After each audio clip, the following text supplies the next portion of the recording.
My next guest can help out, I'm sure. Please welcome to the show, Keith Fitz-Gerald. He's got a lot of experience everywhere.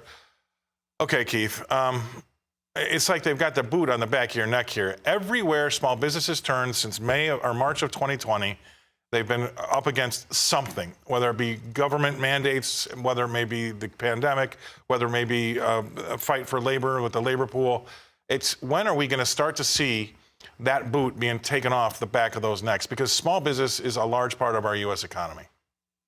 Well, it is. It's 70% or more of the U.S. economy. And here's the shiny silver lining in all of this. One of the things that I've learned in my travels around the world and around this country in particular is the chips may be down, but you will never, ever make a wise bet against American small businesses. And here's why. It's because innovation and responsibility and drive are what sustains the small business community. Government, for the most part, is lawyers and accountants, people who bill by the hour. They don't understand the paycheck. They don't understand generating revenue. And when a small business has got their back to the wall, they're going to come out swinging. They're going to come out fighting. The boot's going to come off our neck when small business end runs the federal government.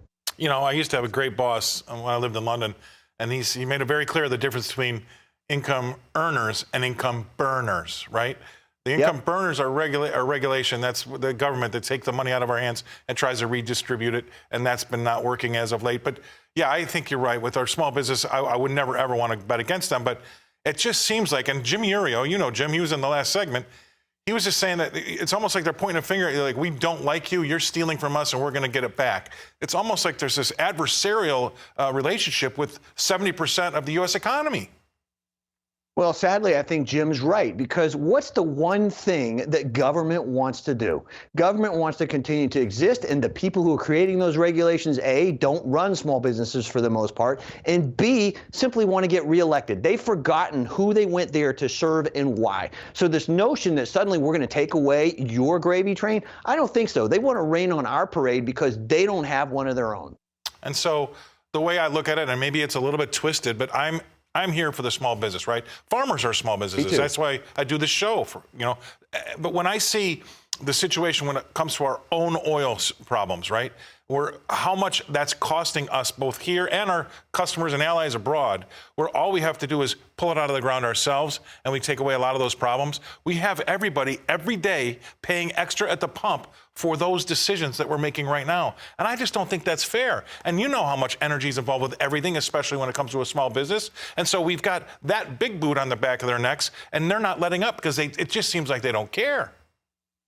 Well, what's that saying? Stupid is as stupid does. I mean, the problem is that, what we're feeling is a bunch of bad decisions, cumulatively made bad decisions by people who have no skin in the game. So they don't understand. But again, to the point, we don't like it. We never have to like it. What we have to do is put one foot in front of the other as small business owners and charge forward. That's the way we're going to get through this. And, to something the U.S. Navy Special Warfare says all the time, the only easy day was yesterday. So I submit, times are tough, knuckle down, let's get to it. There is a way through it, and we will make it together, whether the government boffins want us to or not. Okay, so that leads me to my next question.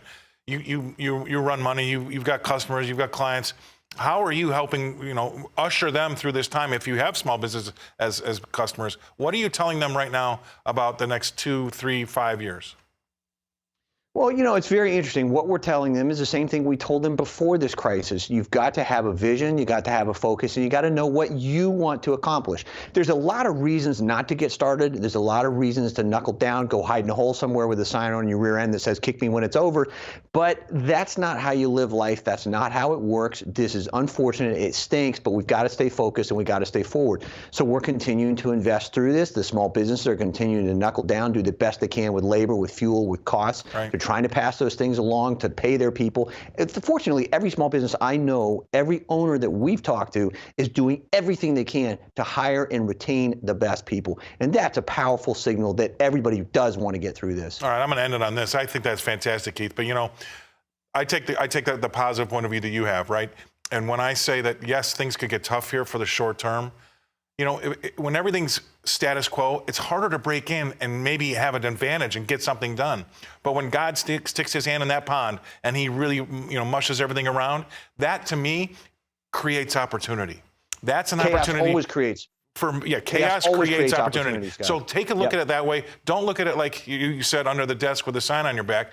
Take a look at the chaos. It's going to give you an opportunity to make some money, establish yourself for the long haul, and you'll look back and say, "That's when I got started because I got a chance." If the pond water is not muddy, you don't have a chance. And I'll leave it at that. Thank you very much, Keith, for being on the show. You're awesome. I can't wait to have a beer with you soon. All right, Keith Fitz-Gerald, he's in Seattle. Hi, it's Keith here. Thanks for checking out today's highlight clip.